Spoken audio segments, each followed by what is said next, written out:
Actuellement, une épidémie fait rage sur toute la planète. Le baccalauréat est donné dans une pochette surprise et les entreprises ne peuvent plus embaucher. Bienvenue en 2020. Fini l'époque où tu avais ton bac, mention assez bien, t'enchaînais sur des études et t'arrivais sur un petit master, pouf, l'employabilité pépouze. Et finalement, ce qui se passe, c'est qu'aujourd'hui, en fait, si t'as pas fait les bonnes études, we're fucked. Par rapport à tout ça, ça va être quand même la misère. Et si je te fais cette vidéo, c'est spécialement pour te parler de ce qu'il faudrait faire, ou en tout cas ce que je pense qu'il faudrait faire pour 2020. Alors globalement, je te parle pas de business facile. Là, pour le coup, je crois pas au business facile. Tout va être compliqué, tout va être en tout cas avec beaucoup de motivation, beaucoup d'huile de coude. Et il faudra globalement, tu me connais, se sortir les doigts. Mais si je te parle de tout ça, c'est parce que, à mon sens, il y a une occasion vraiment de s'en sortir. Alors tu me diras, ouais, 2020, à mon avis, c'est une bonne occasion pour lancer sa boîte. Alors je te dirais oui et non. Oui, pourquoi? Parce qu'effectivement, c'est l'occasion de lancer finalement, puisque tu as eu le temps ou puisque potentiellement on sera reconfiné, d'avoir un peu de temps avec du chômage partiel pour lancer ton idée. Globalement, le schéma, c'est quoi? Tu as une super idée, tu vas te dire je vais créer ma boîte, ça va te coûter un petit peu d'argent. Ensuite, tu vas te dire il me faut un produit, donc tu vas lancer du développement informatique. Alors globalement, on va parler de produits web ou mobile, mais globalement, tout le monde veut un produit web ou mobile.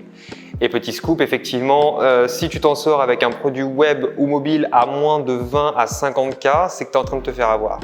Le problème, c'est quoi? C'est que finalement, une fois que tu auras lancé ton produit, tu vas t'apercevoir que personne l'achète. Et si personne l'achète, c'est que tout simplement le game de la startup, ça commence pas au moment où tu crées ton produit, ça commence où tu as ton produit et que tu dois faire tourner l'itération, c'est-à-dire la modification, l'évolution et le feedback utilisateur jusqu'à ce que tu obtiennes la recette et que tu gagnes le jackpot. Effectivement, très peu obtiennent ça. Là, tu vas me dire, ouais, mais Thibaut, attends. Il y a des mecs qui font des levées de fonds, j'en vois tous les jours sur Madines, des mecs qui gagnent 100 000, 200 000, 1 million.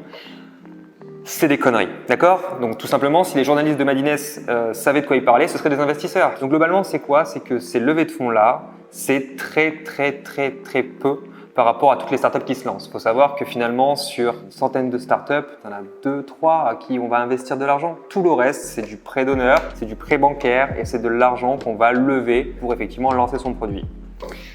Donc aujourd'hui, si tu as envie de lancer une boîte et que tu n'as pas forcément confiance en tes capacités à faire de la tech, tu es un peu… Soit ça va te coûter très cher, soit c'est un risque d'échec monumental, soit globalement tu as de la chance, tu as des crédits et tu arrives à créer un produit qui n'est pas trop cher et finalement dès que tu vas vouloir le modifier, on va dire jackpot.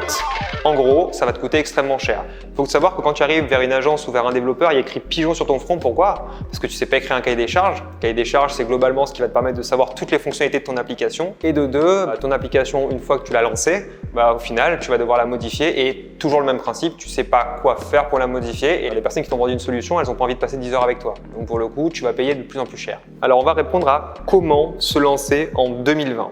Alors, vu qu'on a vu que les investissements, c'était pas possible, que le développement, si tu n'avais pas de conditions tech, si tu n'avais pas d'éducation ou de potes tech, c'était mort, surtout si tu n'avais pas énormément d'argent. Mais rassure-toi, il y a encore une solution qui existe et cette solution, elle te permet de créer ton application web et mobile sans aucune ligne de code. Cette solution, ça s'appelle le no-code. Pourquoi le no-code? Justement, alors on ne s'est pas emmerdé sur le nom, ça veut dire sans code. Pas anti-codeur, mais juste sans code. Alors pourquoi on parle d'outils no-code? C'est parce que ce sont des outils justement qui n'utilisent pas du tout de code pour fonctionner. Par contre, ce sont des outils certes plus accessibles, mais pas pour autant faciles, puisque le niveau de complexité va te permettre de faire des choses quand même beaucoup plus proches d'applications développées. On ne parle pas de Wix, on parle vraiment d'applications complexes, style Tinder, Airbnb, Uber, etc. Aujourd'hui, ce qu'il faut savoir, c'est que ces outils-là sont pour la plupart très accessibles, notamment en termes d'apprentissage, et ils sont très accessibles aussi en termes de prix. On parle d'outils qui, pour la plupart, ont des fonctions gratuites qui te permettent de commencer l'outil, mais par contre, tu vas pouvoir aller très loin. Autre point important, quand les gens se lancent là-dessus, la plupart des gens me disent « ouais, mais effectivement, c'est pas du vrai dev parce qu'effectivement, il n'y a pas de code ». Alors, une chose qui est très importante, c'est pas parce qu'il n'y a pas de code que c'est pas un produit. Tout comme ton client s'en fout de savoir si c'est développé avec du code, avec du C#, avec du Python, avec toutes sortes de techno. L'intérêt, c'est qu'il y a un produit qui fonctionne pour lui. Donc globalement, en no-code, tu peux tout faire. Tu peux faire du paiement, de l'espacement, de l'analytics, de la marketplace, des animations. Tu peux tout faire, il n'y a pas de limite. Je me suis amusé à faire récemment un Pictionary. Tu peux vraiment faire ce que tu veux, même du jeu. Par contre, ce qu'il faut savoir, c'est qu'il y a forcément un apprentissage. Alors pour le coup, tu vas me dire oui, mais attends, l'investissement, l'apprentissage, puisque pas compliqué, en fait, il faut entre 2 semaines et 2 mois pour être à peu près autonome sur l'ensemble des outils no-code. 2 mois, ça peut paraître impressionnant comme ça, mais ce qu'il faut savoir, c'est que dans l'ensemble, c'est quelque chose qui n'est pas perdu. En gros, il n'y a strictement aucun risque à apprendre le no-code. Pourquoi? Premier point, si tu apprends le no-code, de toute façon, que tu lances ton projet, que ton projet échoue, tu vas pouvoir tout de même en profiter. Pourquoi? Vu que tu as créé d'autres projets, en ayant cette compétence-là, tu vas pouvoir créer moult projets avec 0 € d'investissement. De l'autre côté, il y a un truc qui est bien, c'est que finalement, quand tu maîtrises cette compétence-là, tu vas pouvoir faire du freelance, c'est-à-dire tu vas pouvoir réaliser des projets pour d'autres personnes. Et les projets pour d'autres personnes, ça fait 350 € par jour au minimum, la bonne moula. En tout cas, ce qui est intéressant, c'est qu'il n'y a strictement aucun risque pour le no-code. Tu ne me crois pas, je peux te donner des exemples de personnes qui ont vraiment réussi. Je peux te parler de Florian. À la base, il avait des restos. Il m'a contacté pour être formé sur Bubble, pour avoir la possibilité de créer des outils pour sa chaîne de resto. Et après 2 mois de formation où il s'est vraiment donné, en fait, il a créé le site Job au Resto qui permet aux serveurs d'être recrutés de manière assez rapide sur des restaurants. Et ce qui est assez marrant, c'est qu'au final, il est en train de revendre ses restos et il est en train de totalement se lancer uniquement en tant que freelance Bubble. Je pourrais te parler de Johan, je pourrais te parler de Delphine. On les a formés, on les a recrutés pour la partie tuto chez Auto. Et ce qui est intéressant, c'est qu'au final, ce sont des personnes qui n'avaient aucune compétence à la base, même pas du tout technique, qui ont été intéressées par le sujet et qu'on a décidé de former et en un mois, c'était plié. Je pourrais te parler encore de beaucoup de personnes comme ça, mais là, c'est pas le sujet. Ce que je veux te dire, c'est qu'il n'y a strictement aucun risque à finalement maintenant se donner l'occasion. On parle pas de moment où de se dire est-ce qu'il faut se lancer ou pas sur le no-code. Je te dirais juste qu'en 2020 et dans les futures années, ça va être la norme. C'est la grosse tendance qui arrive des États-Unis et que finalement, la question, ce sera quand on se lance. Maintenant, on va voir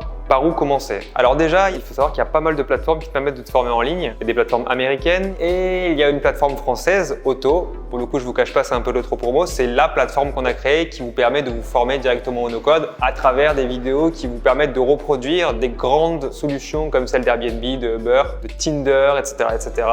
Et on a essayé de faire la formation la plus pratique possible pour que tout le monde, peu importe le niveau, puisse commencer. Il y a aussi un truc qui est intéressant, c'est qu'on a lancé des formations, des masterclass qui te permettent à des groupes de travail d'apprendre Bubble notamment. Donc ça, pour le coup, tu peux regarder dans la partie masterclass. Ce qui est extrêmement intéressant, c'est que aujourd'hui, c'est quelque chose d'assez nouveau. Donc si tu as envie de te lancer, mais que tu n'as pas envie de te lancer seul, c'est un petit peu l'occasion de le faire et surtout, c'est cet été. Merci à tous d'avoir regardé cette vidéo. J'espère qu'elle vous a plu. Surtout ma première face caméra, c'était quand même un peu épique et je vous raconte pas le stress. Surtout, n'oubliez pas de vous abonner à Auto et à très vite pour de prochaines vidéos sur le no-code.